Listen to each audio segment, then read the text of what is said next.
What's going on, Jeromes? We are back. Happy Thursday. Happy Thirsty Thursday out there, everyone, everywhere. Daily Jerome's live stream, 11 a.m. Central Time, Monday through Thursday. And we're taking Friday off. I think we may just take Friday off as long as hunting season is on. As well as this afternoon, we're heading to an undisclosed location. So, of course, news is going to break because that's how it always happens. But, the news break came early. So this morning, it had been reported that the Falcons had 4 positive COVID tests and were shutting down the facility. It turns out it's only 1 positive test, and it's not even a player. So they're shutting down the facility today. They probably are going to reopen the facility tomorrow. That's what the plan is. So it does seem like Vikings Falcons is going to be going on noon as scheduled on Sunday. Is that burp? Yeah, what's going on? So thanks for coming aboard. We're going to talk some Vikings. We're going to talk some nonsense. We're going to talk a lot of really good, fun things. purplefdw.com/support if you want to support the channel, as well as check out the Discord. Link is on the top left corner. Basically, it's 24/7 version of the Livestream live chat. So get over there and have yourself a good time. It's always a lot of fun. Trade reef.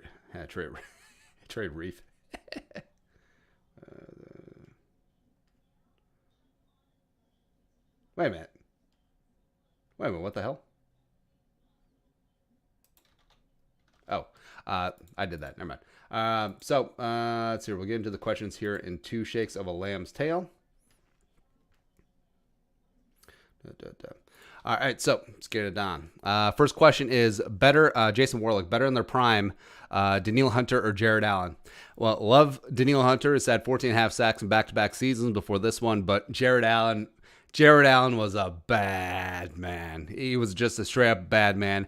Absolutely worth the 1st and 2/3 that the Vikings ended up trading to Kansas City for him. And also, I believe the Chiefs did okay on that trade too, because one of the picks was Jamal Charles, and one of the picks was is a good offensive lineman, Brandon Albert.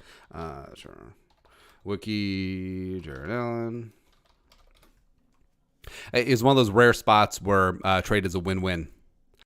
A lot like the Stephon Diggs, Justin Jefferson trade potentially could be. All right, so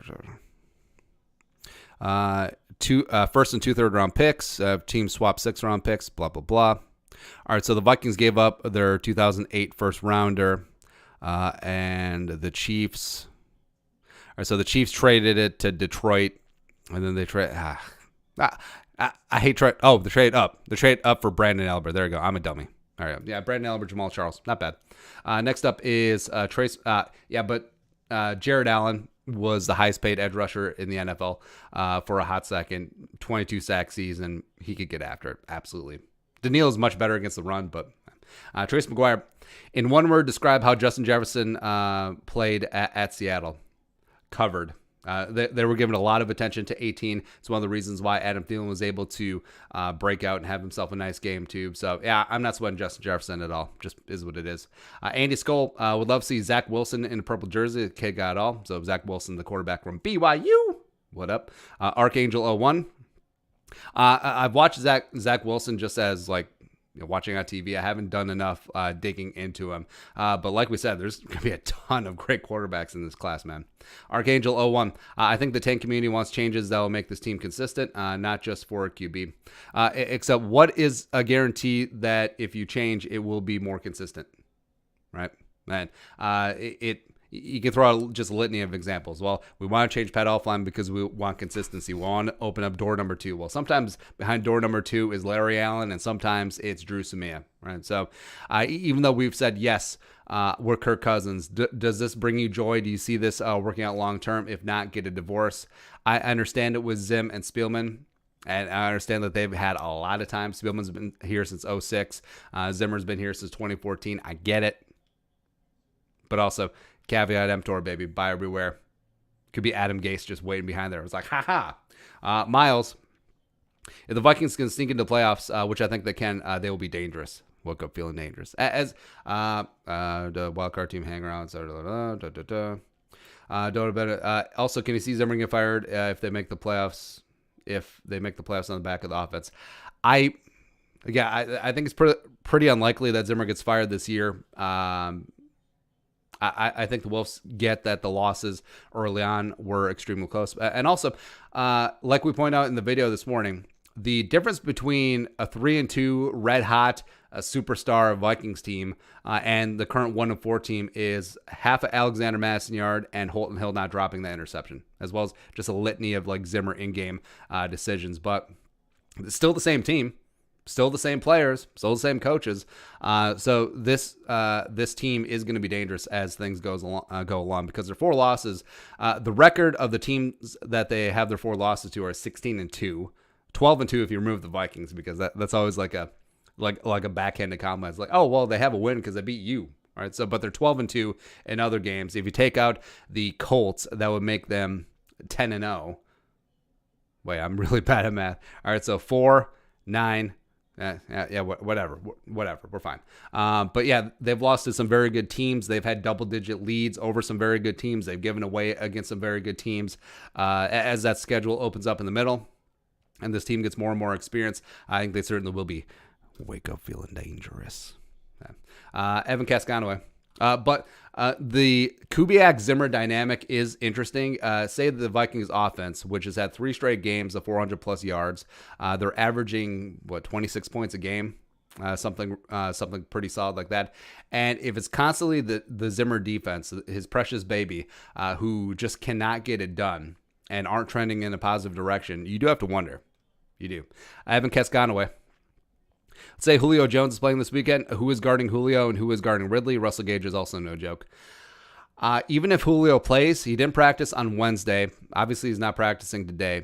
TBD what happens on Friday. I don't think that he plays. Even if he does, I think he'll certainly be a shell of himself. So it's whatever. I don't think it will be a one-on-one matchup between anyone. I think that the corners will play sides. I think that it will be pending if Holton Hill gets back. But I think you probably will see Dantzler and Gladney out there again as the de facto starters. Mike Hughes coming in the nickel. And then also a mix of Hughes and Gladney kicking inside. It was mainly Gladney kicking inside on Sunday night. But yeah, Calvin Ridley is damn legit. Russell Gage is pretty decent as well. Plus the third receiver, name escapes me, is not bad either. Evan Cascanaway. Do you expect the handoffs to be split between Boone and Madison? Because if the few snaps Boone played, look pretty good. I think it will be like a 70-30 split. I think you will see a decent amount of Mike Boone. You might even see some Amir Abdullah back there as well, especially on passing downs. Also, do you think Samia is going to start Sunday? Yes, I do. I think that he will, and I think that he'll get all the holding calls because, I mean, if I'm Raheem Morris and I want to impress in my interim head coach debut, I'm the defensive coordinator, I'm going to line Grady Jarrett up over Drew Samia's ass all damn day long. All day. All damn day. Cyberbully123. This one goes out to you. Keep up the great work and getting him to 30K.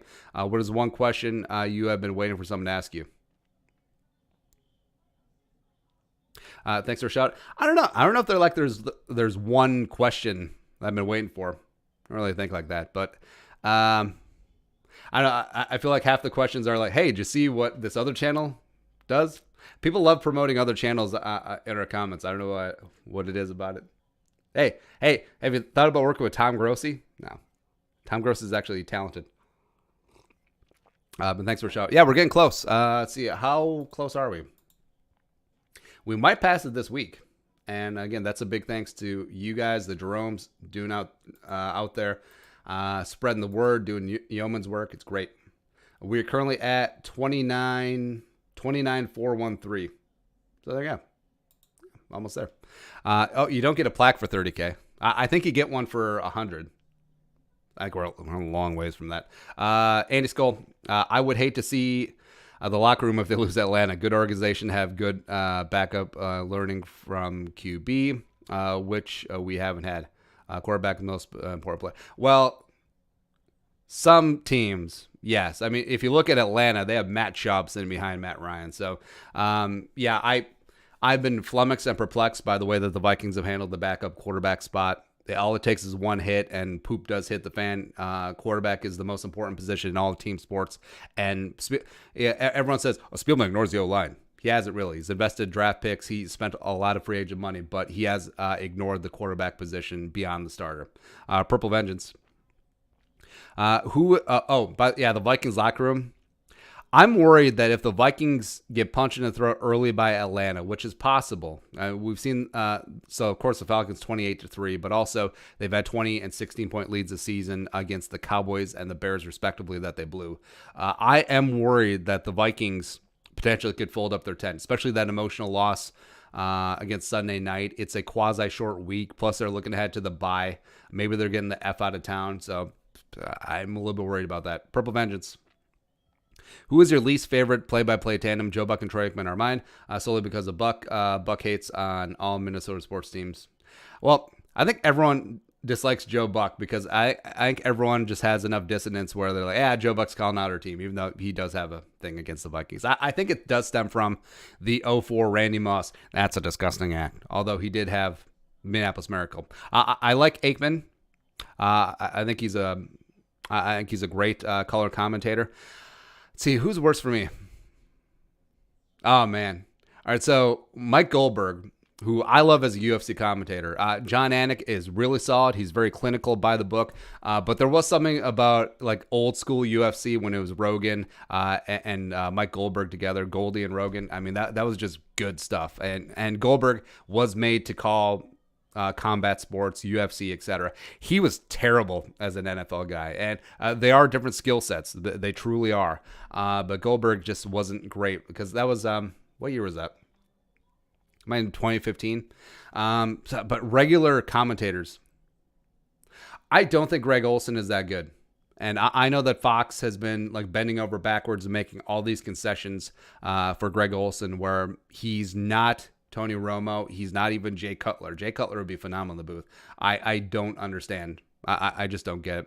I think Greg Jennings, he needs some work. Like, you can tell that Jennings obviously knows what he's talking about, but the smoothness, the delivery, the getting in and out of transitions is a little bit tough. And you can tell that when he gets a little bit flummoxed, that it really does snowball and starts going downhill pretty quick. I didn't mind Booger McFarland. A lot of people didn't like him. I didn't mind him. There's not really any color commentators I really dislike, because generally they're all very qualified, and guys can't just naturally be loquacious like, say, John Gruden was. Gruden was probably the best commentator Monday Night Football's ever had. True, no cap. And then also, you just can't be as talented as Tony Romo. I mean, they obviously have the knowledge, but delivery, some guys have it, some guys don't. Right, but play-by-play, I don't know. I have to really think about that one, because in general, play-by-play, your job is not to be noticed.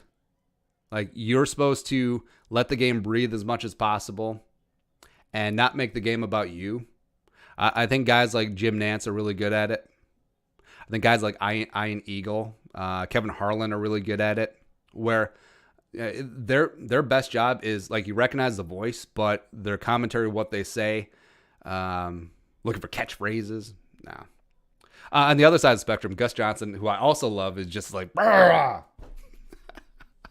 don't really have a,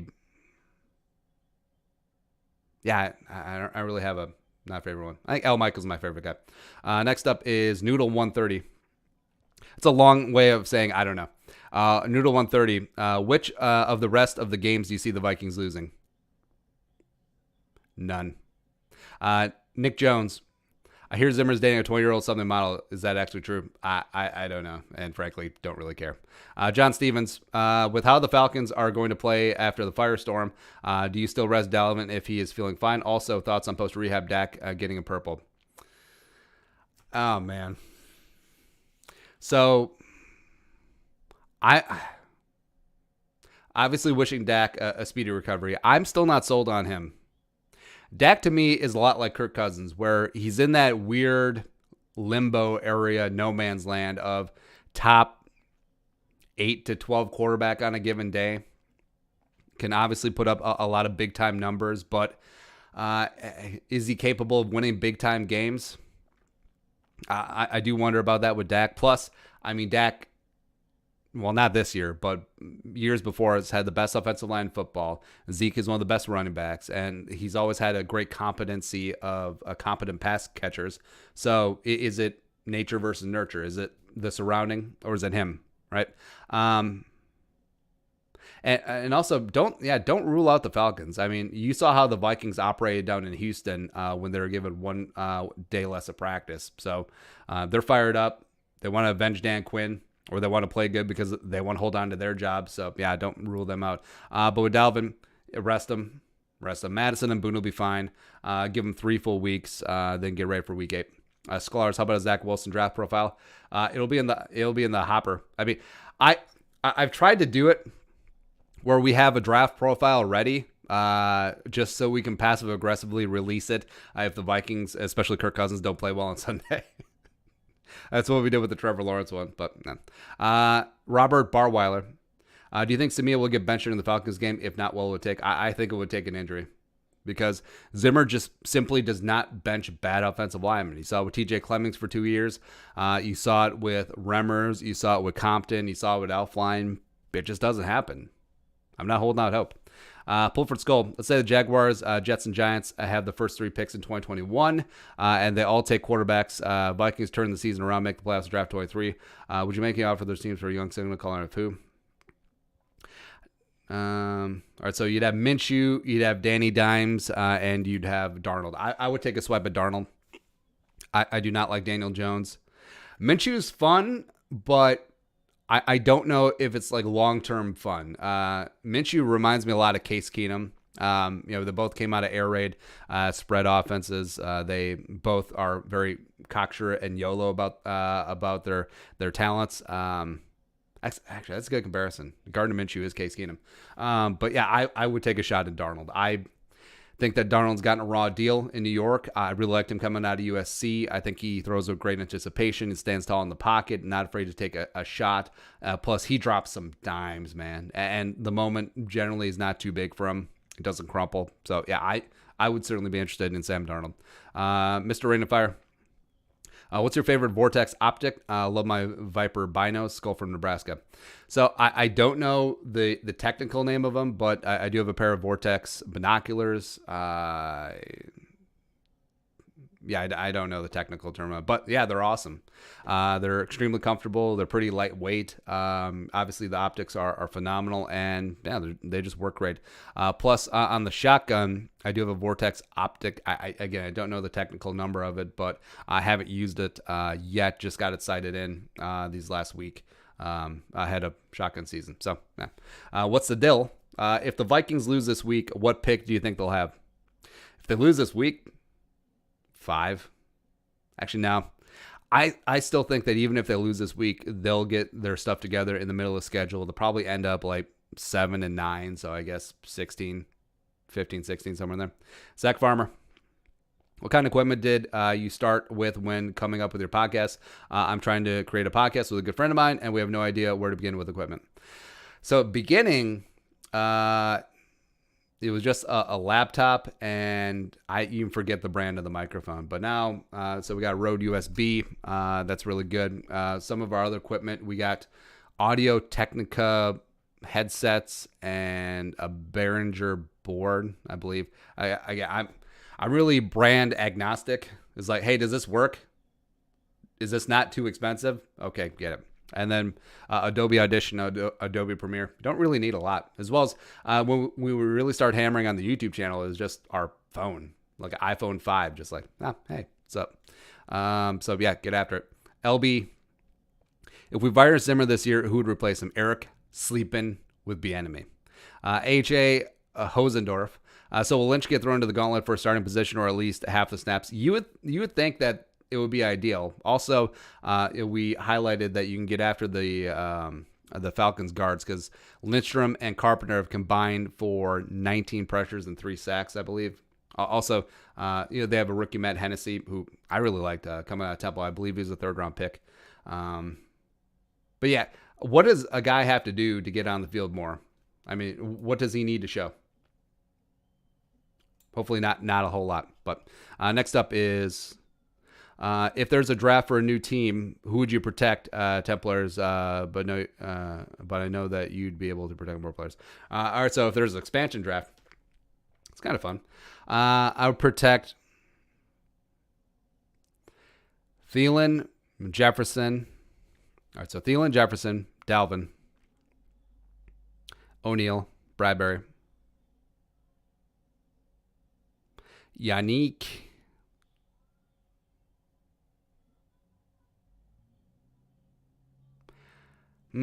Harrison, yeah, Kendricks. Two more, huh? I guess Gladney and CJ Ham. Face. Next up is Zach Ballas. What's the most satisfying way for a basketball to go through hoop? Personally, I like a high arc that hits the back of the rim and falls straight down to the bottom of the net like a perfect switch.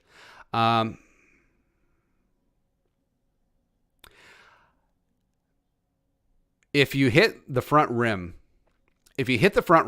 and like it makes just enough contact where it takes something off the ball, and no, back rim. Sorry, so back rim where it makes like a boom sound and like the net barely moves. That's really good too. Just like boom. Yeah. Next up is Noisy Boy. If Mike Zimmer gets fired, who do you think the Vikings should get as head coach? Eric Sleeping would be enemy. Ernesto Esparza, who would you have as head coach, Zimmer or Kubiak? Just absolutely in a vacuum. I think Kubiak has been there, done that, gotten the t-shirt, won a Super Bowl as a head coach. I think he's more experienced with game management situations. I think Zimmer is a great defensive coordinator, but yeah, obviously you can't flip him, but if you could, I think that would be the way to go.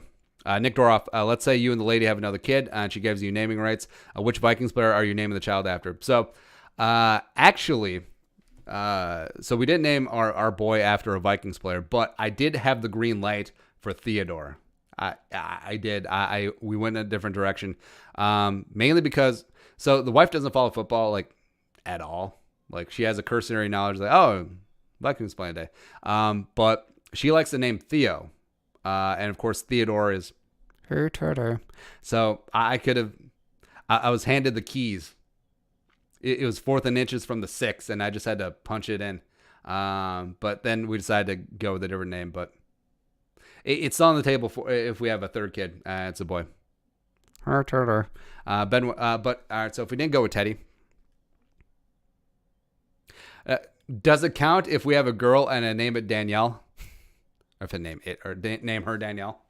I feel like there's a lot of Harrisons. I feel like that's played out a little bit. No one's naming their kid Kirk. It's kind of tough. Like Adam, pretty common name. I guess your name kid Dalvin. Brian. Should I just go Yannick? If he sticks around, sure. Boy or girl, I'm naming that kid Yannick. Next up is. Or Hercules. Hercules knew he was coming back on the practice squad. Well, his agent knew. Hercules did not know. That's why he was quite upset. But next up is Ben Weatherly. Let's know where we're watching from. Give a couple shout outs. Everything about the first half of the Seattle game was just beautiful. And the second half came not so much. Hard agree. Let's see here. I want to see Lynch get way more playing time. Passing down should be Yannick, Odenbo, Lynch, and Wanham. I would love that. I would absolutely love that. Next up is Zachary Wilson. Would you trade a 1 and a future 1 and 4 for the number 1 pick for Trevor? Yes, absolutely. Sandman. Oh, yeah, I like the poll that we had, too. So on draft day, it unlocks the draft picks available for trade 4 years in the future. So generally, you can trade 3 years of draft picks, but on draft day, you can trade that year plus 3 more years. So ostensibly, it's 4 years of picks. And we put the poll out.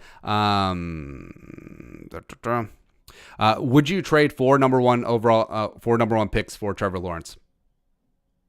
I would consider it. because even though I'm not in the tank for Trevor bandwagon, that doesn't mean I ain't trading for his ass. And if he pans out on 75% of his hype, he would be a top 10 franchise quarterback. And how much is that worth? Like how many first round picks would you trade for Mahomes right now? 7? I would do it. I would easily do that. And you could say, well, you're giving up your future. Well, just draft well in the rest of the draft. It's doable.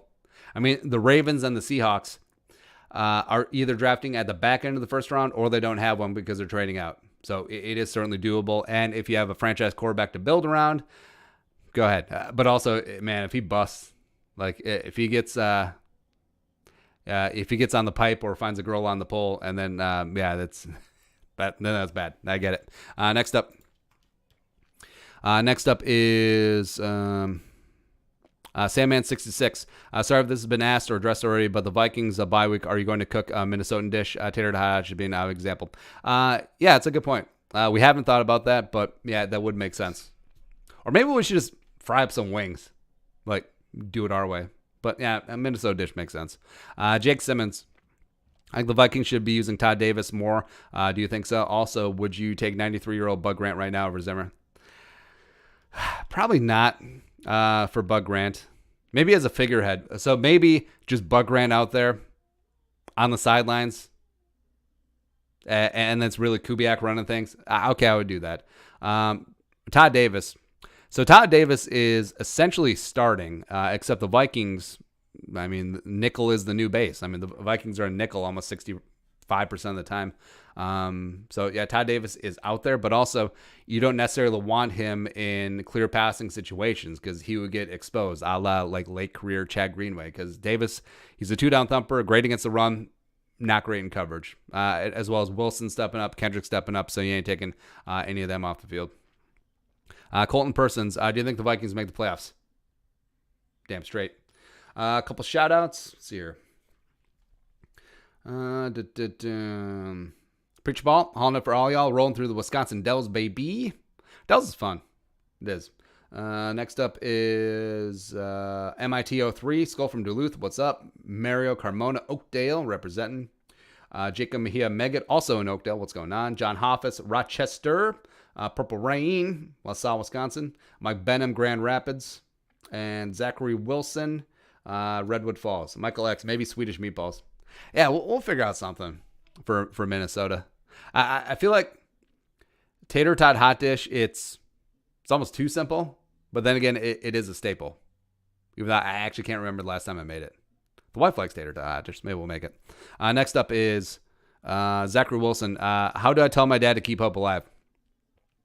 Vikings are two plays away from being 3-2. The Vikings lost by 1 point to 2 undefeated teams. They blew 13 and 12-point leads in those games, respectively. The combined record of the teams the Vikings have lost to is 16-2. Vikings are 8th in DVOA offensively in the league. The defense starting to get together. They got 4 sacks and 24 pressures on Russell, and then that will trickle down, and then hopefully the coverage will get a little bit better as those cornerbacks get more and more experience. The schedule in the middle opens up. The Vikings, I would not be shocked if they find their way to 6-5 after 12 weeks. So keep hope alive. Brian Kukin, on the Madison run, it was a designated halfback dive. Okay. Never been a running back, but aren't they running more downhill, sprinting to the line, and the quarterback hands it off more inside than stretched out? Is an outside cut in that scenario even realistic with that much momentum? With only inches to go on the play? Well, part of it is he did run into the back of C.J. Ham. There was a defensive lineman who got a piece of him. But yeah, I think that there was a degree of target fixation because, like we said, an inch was as good. First down was as good as the touchdown in that spot. In fact, probably better, so that Russ doesn't have shenanigans in the final 2 minutes. Well, the Vikings just run out the clock. So yeah, I think Madison realized, as well as Candy Polamalu, probably hammered in, hey, we need half a yard, get half a yard. So I think he was just stuck there. Plus, the whole bouncing outside in real time, it looked like it was open, but as we broke down on the video, Barton did a great job keeping contained, taking on CJ Ham, pushing him back into Madison, plus Bobby Wagner was scraping free. So even if he bounced it outside, I don't think it's a guarantee that he even gets it. So just unfortunate. But also, Madison wasn't the one who let the Vikings or let the Seahawks march 94 yards. Noodle 130. Would you rather have the Vikings go 8-8 and miss the playoffs or go 3-13? 8-8. Sorry, I know that seems backwards, but I want this team to be fighting. And also, if this team is in a quote-unquote rebuild, these young players playing some good ball, having a good taste in their mouth when the season ends, that's going to go a much farther way than picking 10 spots ahead. All right, Westworld. What Texans head coach said he wished he had 52 Kevin Walters on the team? I don't know, probably Kubiak, I assume. Because Kevin Walter was a wide receiver, special teams guy, right? Yeah. So Texans, yeah. So he got to the Texans the same year that Kubiak got there. So, and also left a year before Kubiak left. So it's got to be him, right? Yeah. Next up is Westworld. 2001, Priest Holmes made the Pro Bowl for what team? Well, logically, you would say Chiefs, but because Holmes initially was with the Ravens. I don't think he got the time of day, so it's got to be the Chiefs, right? PFR. Also, Priest Holmes was a dude back in the day, man. I started getting into fantasy about that time. Yeah, the Chiefs. His first year after Baltimore. He did get some time of day. Yeah, 1,000-yard season with the Ravens in 98. And then Brian Bell, because he had that Priest Holmes guy, get rid of him. Yeah, Priest Holmes is an anomaly, too, where he started crescendoing and having some real serious success as he turned 30, which is kind of crazy. And then gave way to Larry Johnson. Then Larry Johnson gave way to Jamal Charles. And then Jamal Charles gave way to nobody. Yeah. Spencer Ware. Sorry. Yeah, but Priest Holmes was the dude, like him and LaDainian Thompson when I first started playing fantasy. It's weird how fantasy will just ingrain guys in your head. Andy Skoll, Zach Wilson, BYU quarterback, late round pick. Does Adam remind you of Chris Carter? Possession receiver that catches everything. Thielen does remind me of Chris Carter, but also I think there's a more vertical element with Thielen. I mean, Chris Carter, he was quick. There was no wasted movement in his route running, but he was not the fastest guy in the world. He wasn't, but amazing hands, caught everything in his vicinity, made these insane sideline catches. But like, if you could combine Chris Carter and Anthony Carter, I think that's Adam Thielen. Noisy boy. If you could bring back one Vikings legend back to the NFL in his prime, who would it be? Fran Tarkenton would be my choice. Tarkenton would be fun. Tarkenton is basically a Russell Wilson, or Russ is basically Fran. You would say Alan Page, except Alan Page was like a 260-pound defensive tackle, so obviously that wouldn't fly nowadays. Randy Moss is the easy answer. Just outscore everyone. Antoine Winfield. Antoine Winfield Sr. in his prime. Come on down, babe. Jared Allen in his prime. Chris Dolman in his prime.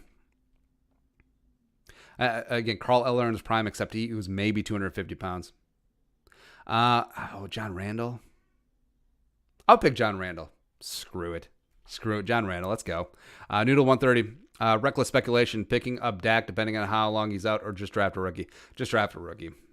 Because Cousins' deal, if he's here next year, he's here the year after that. Just is what it is. MD, should we trade for Trace McSorley? He's pretty fast. He can throw decent. We wouldn't have to give him much for him. He's on the Ravens roster, right? Because, man, if he's on the practice squad, I would just poach him. No, he's on there. Like I said before, McSorley is certainly intriguing to me. He's got movement skills, plus he's got moxie. Made some big-time throws at Penn State. Next up is Robert Baudette. But instead of trading for McSorley, trade for RG3 and send him behind Kirk. I just want that to happen so bad, just because it would be so funny to me. Next up is Robert Baudette, do the Vikings have a problem with developing guys in the interior O-line, or is it just a talent issue? I think it's probably both. I think it is. Although, Tony Sperano, RIP. So, Joe Berger, Pride of Michigan Tech, had followed Tony Sperano around like a bad penny. So, Miami, Dallas, and then he came here. And then you can make a good case that Berger, for 5 years, was the Vikings' best offensive lineman. No cap. Played great center, played great guard. So, Sperano obviously had an eye for talent. Joe Berger had some talent, and they developed into something decent. But yeah, the rest of it, I mean, you're continually sinking. So Elflein was a high third-round pick. Remmers, you paid a lot in free agency, but you did that as a right tackle, but you shifted him to guard. Didn't work out. And then you haven't really drafted anyone. I mean, Ezra, sure, except I still think that he's more of a left tackle than a guard. Plus, you won't give him the time of day. So, yeah, I think it's both. Oakview. Is Michael Thomas becoming a diva right now? Like Diggs, do we trade for him? Trade for him? No. But also, Michael Thomas has always been a bit of a baby back biatch. It just is. And also, I think it says so much about the Saints that Michael Thomas was suspended more for arguing with Sean Payton than he was for punching Chauncey Gardner-Stuckey or Chauncey Gardner-Johnson, whatever his name is. That's so funny. So, yeah, we're not going to sit you down for punching a teammate, but hey, talk back to the Napoleon dictator. Yeah. Brett Vuvuzela, do you think the Vikings would trade Kirk Cousins? So we just did a video on him getting traded to the Jets. So if they traded Cousins in the offseason, they would get his base salaries off their books, cap-wise. They would still have to eat $20 million in dead cap because of the signing bonus, but would it be worth it? Man. Maybe. Zach Wilson. Is the Sam Darnold problem with the Jets? I don't think so. Are also the Vikings' best 1-4 team in the history of every sport? No, he's not the problem. And yes, absolutely. Brett was this. Would you trade for Dwayne Haskins? No. Brett was this. Do you think Vikings should sign Le'Veon Bell? No. Andy Skull. Harrison is going to be 32 next year. They should trade him to get the most out of him. I mean, that's what Belichick does. I wish the front office would listen to their fan base or watch videos like these. Yeah, Harrison has 2 years left on his deal. He is way below market in terms of safety contracts. It's tough, though, because I think Harrison could still play at a high level for 4 or 5 years pretty easily. Yeah, it's kind of rough. Jacob Mejia Megat. What does our record have to be to make the playoffs? Probably at least 9-7, maybe 10-6. And what does the defense have to do to get some rhythm going? I think getting a continuous pass rush, especially an interior pass rush, would do just great things, trickling down. The cornerbacks don't have to cover so long. Give them a little bit more confidence. And then maybe with more of a pass rush, you wouldn't have to blitz so much. You can drop guys in coverage. You can take more chances with more guys in coverage. You can press more. Everything starts up front, as always. Colin Andrist. Trade Kirk to the Niners after June 1st. That's only a $10 million cap hit. Trade up with all the picks in this year's draft to get Lawrence or Fields, have cap space and fill in the holes, create a dynasty. Yeah, if you did that, though, so that's after the third day of the new league year. So Cousins, $21 million base salary next year and $35 million base salary next year is fully guaranteed. So the Niners would really have the Vikings over a barrel. I mean, they could just call the Vikings bluff and be like, okay, well, we have all the leverage in this spot because you need to get rid of him. We will offer you significantly less than we were initially in trade. We're calling your bluff. So, maybe. Minnesota sports grief. First off, I hope Taylor Lewan trips and breaks his whole entire face. It's aggressive. Second off, Roger Goodell and his very inconsistent management of punishments for players and teams is downright awful. The NFL is only pissing me off so far this year. Yeah. The NFL and Goodell has always been sort of catching as catch can and sort of very inconsistent. That's a good term in terms of vetting out punishment for basically everything. And I'm intrigued to see what the Titans do or what the Titans get in terms of punishment for very blatant and obvious flouting of COVID procedures. It might be nothing. It might be everything. You just really don't know. DJ Viz Killer. This is a more of a statement, and I think it just needs to point out to all the tank people who want to tank. But there's 0% chance we draft high enough to take Trevor Lawrence. Everyone just get that out of your heads now. Yeah, that's true. No one's catching the Jets or the Giants. Pulford Skull. Jets cut Le'Veon Bell. No.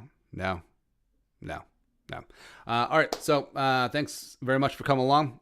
Kyle Rudy, Skull from Fort Myers, Florida. What's going on? Spring training right around the bend.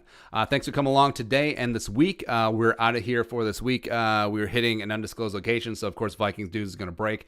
Subscribe if you're not subscribed. Watch all the videos. It's a good time. Thank you very much for making this community awesome as we trek towards 30K subs. It's good times. But until next time, Skull